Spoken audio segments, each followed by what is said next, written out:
유다 땅에서 이 노래를 부르리라. 우리에게 견고한 성읍이 있으며 여호와께서 구원을 성벽과 외벽으로 삼으시리로다. 너희는 문들을 열고 시내를 지키는 의로운 나라가 들어오게 할지어다. 주께서 심지가 견고한 자를 평강하고 평강하도록 지키시리니 이는 그가 주를 신뢰함이니이다. 너희는 여호와를 영원히 신뢰하라. 주 여호와는 영원한 반석이시미로다. 높은 데에 거주하는 자를 낮추시며 솟은 성을 헐어 땅에 엎으시되 진토에 미치게 하셨도다. 발이 그것을 밟으리니 곧 빈궁한 자의 발과 곰핍한 자의 걸음이리로다.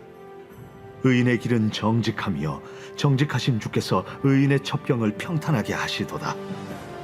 여호와여, 주께서 심판하시는 길에서 우리가 주를 기다려 싸우며 주의 이름을 위하여 또 주를 기억하려고 우리 영혼이 사모하나이다.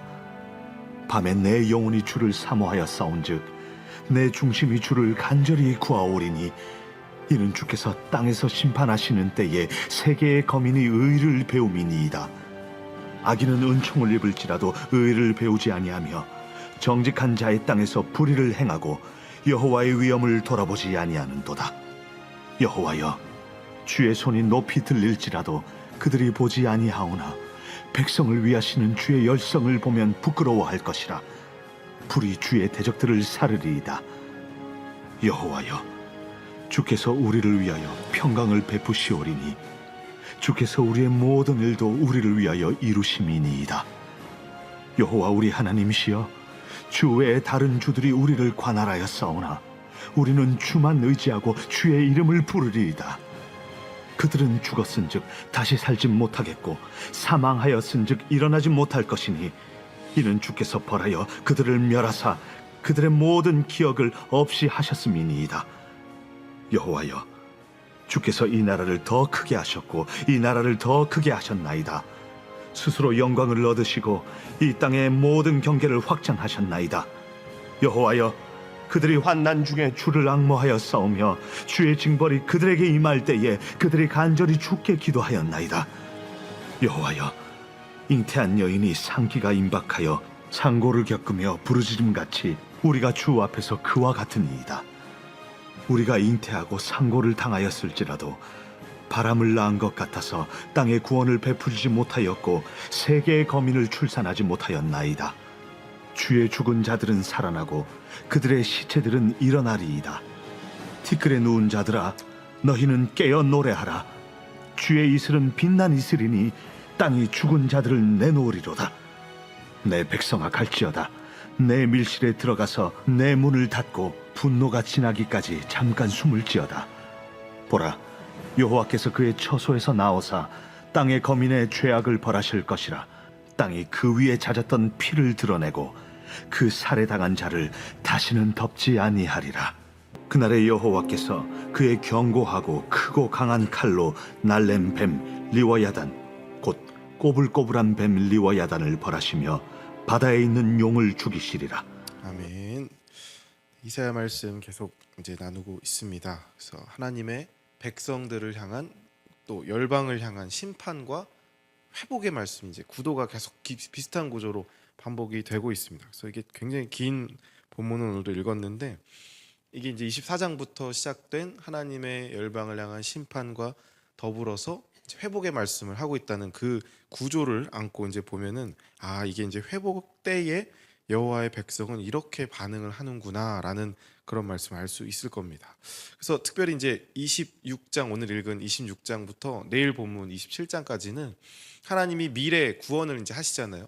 그때에 그 백성들이 어떻게 반응을 하는가 찬양하고, 그리고 또 이제 심판의 말씀이 나온 뒤에 회복의 메시지를 나오는데 그 때에 그날에 의인들은 이제 이렇게 반응을 할 것이다 라는 것을 이제 이사야를 통해서 하나님이 예언을 하고 계신 겁니다.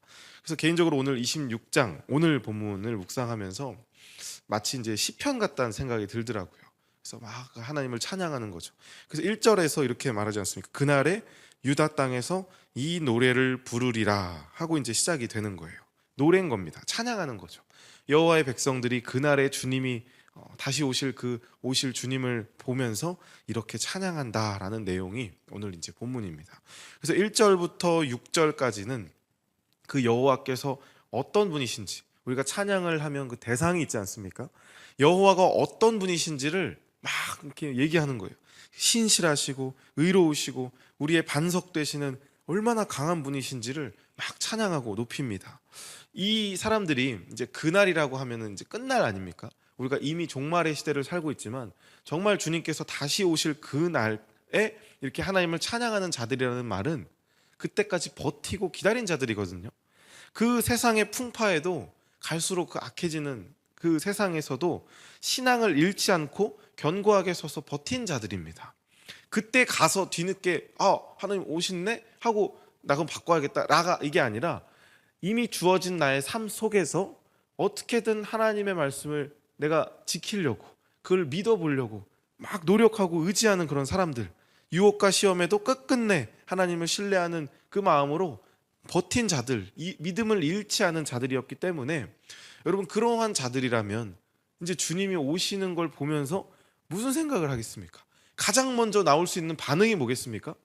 두려움보다는 주님 오셨다, 내가 그럴 줄 알았다니까, 내가 믿었다니까, 우리 하나님 이런 분이시지 하면서 그 주님을 막 찬양하지 않겠습니까? 너무나 기뻐갖고 이 벅찬 감격에 쌓여서 하나님을 막 높여드릴 거예요. 아마 우리가 살아가는 동안 하나님을 정말 의지한 만큼 그 기쁨은 더 클 것 같습니다. 그래서 여러분, 하나님은 영원토록 찬양받기에 합당하신 분이십니다. 그것은 어떠한 우리에게 뭘 해줘서, 이거 해줘서, 우리 자식 뭐 해줘서, 나에게 이것 줘서 저것 줘서가 아니라 찬양이란 것은 하나님께 있어서 어떤 조건적인 것이 아니라 합당한 겁니다. 무조건적인 거예요. 우리에게 있어서 하나님께 찬양을 드려야 하는 이유는 선택이 아니라 자연스러운 반응인 것이죠. 당연한 반응일 수밖에 없는 겁니다. 그래서 계시록 5장 12절에서도 그 이제 하나님이 오실 그 보면서 온 천사들이 이렇게 반응해요. 큰 음성으로 이르되 죽임을 당하신 어린 양은 능력과 부와 지혜와 힘과 존귀와 영광과 찬송을 받으시기에 합당하도다 하더라. 아멘이십니까? 여러분, 이 말씀은 마땅히 하나님의 자녀라면 주님을 바라봤을 때 해야 하는 반응인 것이죠. 그는 이미 어린 양이래요. 죽임을 당하신 어린 양, 십자가의 보혈과 부활로 모든 선함을 이루셨습니다. 그리고 우리에게 필요한 모든 구원을 이미 이루신 분이십니다. 그래서 신자들이란 바로 이 예수 그리스도의 행하심을 믿는 자들이죠. 그 유익을 받아 누리는 우리로서는 당연히 나의 삶을 들여서 하나님을 마땅히 찬양해야 하는 존재인 것입니다.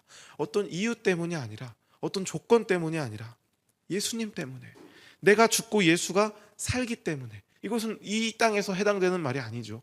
우리의 삶의 모든 행위를 통해서 나의 삶을 들여 주를 높이는 것이, 그렇기 때문에 우리에겐 가장 큰 기쁨이어야 하고 유일한 목적이어야 하는 겁니다. 그 존재가 바로 우리 인간들입니다. 하나님은 어떤 강아지를 통해서, 어떤 고양이를 통해서, 동물을 통해서 찬양받기를 이렇게 구조적으로 창조하지 않으셨어요. 오직 하나님을 창조할 수 있는 존재는 우리 인간들입니다.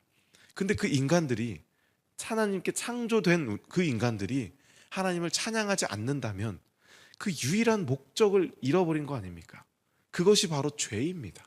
죄는 방향을 잃은 상태입니다. 방향을 잃은 채 화살이 어디론가 쏜살같이 흘러가는 그런 상태를 말하는 게 죄, 하마르티아라는 단어인데, 그래서 그게 목적을 잃은 거예요. 우리의 삶에서 찬양을 하고 있지 않다, 내 지금 현재 삶에서 하나님을 향한 찬양보다는 어쩌면 불평이 나온다, 원망이 나온다, 그 자체가 죄인 것, 그 이유가 목적을 잃은 상태이기 때문입니다. 우리는 하나님을 찬양해야 돼요. 그것은 의무도 어떤 조건도 아닌 당연한 반응입니다. 우리의 유일한 목적이기 때문입니다. 그래서 여러분 7절부터 보시면 그런 의인들과 그렇지 못한 악인들의 모습을 대조하면서 이제 계속 나오는데, 의인에 대한 묘사가 나오죠. 우리는 그래서 보통 의인 하면은 어떤 의로운 일을 해서 의사 안중근 이러면서 의로운 사람 이렇게 표현을 해서 의로운 일을 행한 자를 생각해서 그 행함에 대한 어떠함을 기준을 삼는데, 여기서 말하는 의인은 다름이 없습니다. 찬양하는 자입니다. 8절부터 말하죠. 우리 함께 읽어보겠습니다. 26장 오늘 읽은 8절입니다. 여호와여, 주께서 심판하는 길에서 우리가 주를 기다려 싸우며 주의 이름을 위하여 또 주를 기억하려고 우리 영혼이 사모하나이다. 아멘. 이 말씀 자체가 보면 뭐 다른 게 없습니다. 주께서 심판하는 길에서 우리가 주를 기다렸대요. 여기서 이제 심판하는 길이라고 하면 좀 무슨 말이지 싶은데, 심판하시는 이 말 자체가 미슈파트라는 단어입니다. 이게 율법이에요, 율법. 그러니까 이해를 돕기 위해 원어적 표현을 좀 더 살려서 말씀을 해석하면 이런 말입니다. 여호와여, 우리가 당신의 율법의 길 위에 서서 당신을 기다렸습니다. 그러니까 하나님의 말씀에 위에 서서 내가 주님을 기다렸다, 이 말입니다.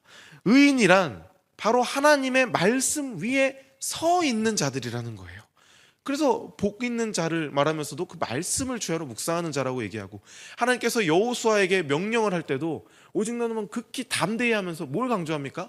주야로 그 말씀을 묵상하라고 말하잖아요. 그 삶에서 말씀 위에 서 있는 자입니다. 우리가 흘러가는 우리의 인생길에서 뭐 오는 데는 순서 있지만 가는 데 순서 없다고 다 그냥 허락된 시간 속에서 우리가 삶을 살아가지 않습니까? 그러나 그 가운데에서 어떻게든 주님이 말씀하신 바 그 율법들에 계속해서 순종하고자 하는 그 길 위에 서 있으려고 애쓰는 자들, 그게 하나님께서는 의인이라고 표현을 한다는 거예요. 우리가 그 구원의 기쁨을 계속해서 인내하고 바라고 소망하는 자들입니다. 말씀 위에 서서, 그리고 그 주님을 위해서, 주의 이름을 위해서 주님을 기억하려고 노력한다 하죠. 기억한다는 건 계속 되뇌 있는 겁니다. 나는 하나님이 창조하셨지, 이것 모든 것 하나님께서 주관하셨지, 이 또한 하나님의 은혜지라고 하면서 주님을 사모하는 자들, 그게 바로 의인이라는 거예요. 심지어 밤에도 영혼이 주를 사모한다고 계속 이제 말합니다. 9절 10절 이어서 우리가 흔히 밤낮으로 표현을 쓰는 것처럼 모든 순간에 하나님을 찾고 구하는 자, 어찌 의인이 아닐 수 있겠습니까? 중심이 간절히 주님을 구하는 자예요. 주의 은혜로 의롭게 된 자가 아니라면 불가능한 일이겠죠. 우리의 힘을 말하는 것이 아닙니다. 그렇게 하고 있는 자들은 주님의 은혜로서 그렇게 가능하지 않겠냐, 이 말입니다. 그러나 악인은 그렇지 않아요. 10절에 악인은 은총을 입을지라도 의를 배우지 않는데요. 하나님의 놀라운 은혜를 깨닫지 못한 채 그의 공의를 배우기를 거부한다는 것이죠. 너무 세상이죠. 그래서 여러분, 초반에 말씀드렸지만 우리가 나의 죄인됨을 깨닫고 그 은혜로 구원받았음을 믿고 주님을 찬양한다는 것 자체가 정말 큰 은혜입니다. 이건 특권이에요. 세상 그 어떤 보배와도 바꿀 수 없는 겁니다. 누가 이해를 하겠습니까? 이 새벽에 나와서 그 저 어린 전사의 말씀을 듣는 이 행위 자체가 세상이 보기엔 기괴하거든요. 비밀이에요. 뭐 하는 거야? 몰라요. 그 은혜를 깨달아서 말씀을 통해 은혜를 받고 나의 아버지 하나님, 그 보이지도 않는 하나님과 느끼면서 경험하고 찬양하는 그 삶 자체가 얼마나 큰 은혜인 줄 모릅니다. 그래서 참 이게 대화를 나눠보면 저보다 훨씬 연세가 많으신 분들이 고백하는 게 그거예요. 세상 거 다 필요 없다. 주님 믿으면서 사는 이게 가장 큰 기쁨이다. 그런데 여러분, 젊은 사람들과 대화하면 그런 얘기 안 합니다. 머리 아파요, 막 골치가 아파서 내 인생 어떻게 삽니까? 이런 고민을 많이 하지. 그래서 악인들은 그것들을 거부합니다. 거절합니다. 주님의 손이 높이 들렸음에도 보지 않는다 하잖아요. 거부하는 거 왜요? 내가 살아있기 때문입니다. 그날에 그들은 부끄러워할 것이라 말해요. 불에 사라지지만 하나님의 백성은 그 평강을 베푸시는 주님의 하신 모든 일들을 찬양할 거라 말합니다. 의인과 악인의 극명한 차이인 거죠. 어떤 그동안 우리의 했던 모든 일들을 통해서 마치 저울을 통해서 막 이렇게 너는 그래서 의인이구나, 얘는 좀 낫네, 49대 51 악인이구나, 이런 걸로 심판받는다는 것이 아니라 의인들은 당연스럽게, 자연스럽게, 마치 지금 여러분께서 예배를 드리시는 이 모습처럼 같은 상황에서 하나님의 오심을 보고 기뻐하고 찬양하는 거예요. 너무나 자연스럽게. 그게 그날의 모습일 것입니다. 여전히 세상을 지배하는 공중권세가 있겠죠. 오늘도 우리를 위협하고 또 위협할 것입니다. 그러나 13절에 말하지 않습니까? 여호와 우리 하나님이시여 주 외에 다른 주들이 우리를 관할하였사오나, 여기서 관할한다는 건 지배하고 다스린다는 거거든요. 우리는 여전히 그 지배 아래 있습니다. 세상에는 여전히 그런 세력이 존재합니다. 그래서 때로는 우리가 속아요, 넘어가요, 치우칠 때가 있습니다. 여러분, 그렇지 않습니까? 방향을 잃은 듯 살아갈 수도 있습니다. 그래서 우린 매번 이렇게 예배 와서 주여 주여 도와주시옵소서 라고 하면서 기도하는 거 아니겠습니까? 바로 그거라는 거예요. 주님을 의지하고 주님의 이름을 계속해서 부르겠다는 겁니다. 왜요? 우리는 알기 때문이죠. 14절에 그들은 죽었은즉 다시 살지 못하겠고 사망하였은즉 일어나지 못할 것이니 이는 주께서 벌하여 그들을 멸하사 그들의 모든 기억을 없이 하셨음이니이다. 아멘. 우리는 압니다. 그들의 한계는 명확하다는 걸 알기 때문에 결코 우리는 그 영원하지 못할 것을 위해서 영원한 것을 포기하는 그런 어리석은 자가 되고 싶지 않기 때문이에요. 그래서 우리는 계속해서 노력하는 겁니다. 예배드리고 기도하고 회개하고 찬양하고. 때론 고난이 불어오죠. 얼마나 힘듭니까? 그러나 16절에 말합니다. 그들이 환난 중에 어떻게 합니까? 주를 앙모하여 싸우며 징벌이 임할 때 뭐합니까? 간절히 주께 기도하였나이다. 마치 잉태한 여인이 산고를 겪으면서 부르짖음같이 우리가 주 앞에서 그와 같으니이다. 여러분, 그러니까 참으로 이 묵상을 하면서 느껴지는 게 이거구나. 참된 의인의 모습이란 바로 이거구나. 내가 지금 의인의 모습을 하며 살아가는지 아니면 악인을 답습하며 살아가는지는 이 말씀을 통해 보이는 거예요. 그 행하신 놀라운 일을 찬양하고 감사하면서 세상에 여전히 판을 치는 그 득세한 세력들 가운데에 내가 말씀 위에 서 있는가? 바로 버티고 견디면서 서려고 어떻게든 주의 이름을 기억하려고 내가 노력하고 있는가? 고난이 있지만 환난이 있지만 그 가운데서 나는 주님을 앙모하는가? 주님을 부르짖고 있는가? 기도하고 있는가? 바로 나의 모습이 어떤지를 하나님은 아시겠죠. 우리가 그렇게 할 수 있는 이유는 무엇 때문입니까? 바로 우리에게 주어진 소망 때문이에요. 19절 말씀이죠. 주의 죽은 자들은 살아나고 그의 시체들은 일어나리이다. 티끌에 누운 자들아 너희는 깨어 노래하라. 주의 이슬은 빛난 이슬이니 땅이 죽은 자들을 내놓으리로다. 아멘. 영원한 소망이, 생명의 소망이 우리에게 있기 때문입니다. 그래서 여러분, 그날은 바로 그런 날일 거예요. 악인들에게는 철저한 심판과 멸망의 날이겠죠. 그러나 오늘을 의롭게 사는 의인들에게는 세상의 모든 멸시와 아픔과 환난과 죽음이 물러나는, 끝나는 날입니다. 성도 여러분, 우리가 이 날을 기대하길 소망합니다. 우리는 하나님의 우리의 힘으로 의인된 자가 아니에요. 예수 그리스도의 보혈로 인해서 의롭게 칭함받은 자들인 줄 믿습니다. 그렇다면 우리는 마땅히 오늘의 삶을 하나님을 찬양하며 살아가는 존재인 줄 믿습니다. 그래서 예수님께서도 마태복음에서 마지막 날을 얘기하면서 열처녀 비유랑 이렇게 하지 않습니까? 이렇게 말합니다. 그러므로 깨어있으라. 어느 날에 너희 주가 임할는지 너희가 알지 못함이라. 깨어있으래요. 깨어있으래요. 매 순간 두려워서 주님 언제 오지? 무서워라. 이러고 있으라는 게 아니라 이 땅에 취해서 잠시 머물 이곳에 취해 잠들어 있지 말고 하늘 소망을 기대함으로 깨어있으라는 것이죠. 그래서 오늘 우리의 영원한 신랑 되신 예수님을 기대하면서 오늘도 그 기대와 소망에 가득한 여러분의 삶 되시기를 주님의 이름으로 간절히 소망합니다. 우리 시간 함께 기도하겠습니다. 하나님, 우리의 참된 소망이 되어주심 참으로 감사합니다. 하루하루 흘러가는 나의 삶 속에서 하나님의 섭리와 일하심을 우리가 매 순간 경험하기를 간절히 원합니다. 죄를 용납치 않으신 하나님, 죄인된 우리를 예수의 피로 의롭게 하신 하나님의 놀라우신 사랑의 행하심을 오늘도 기억하면서 감사함으로 찬송하는 우리 모든 성도님들의 삶이 될 수 있도록 도와주시옵소서. 산 소망 되신 예수 그리스도의 이름으로 간절히 기도합니다. 아멘.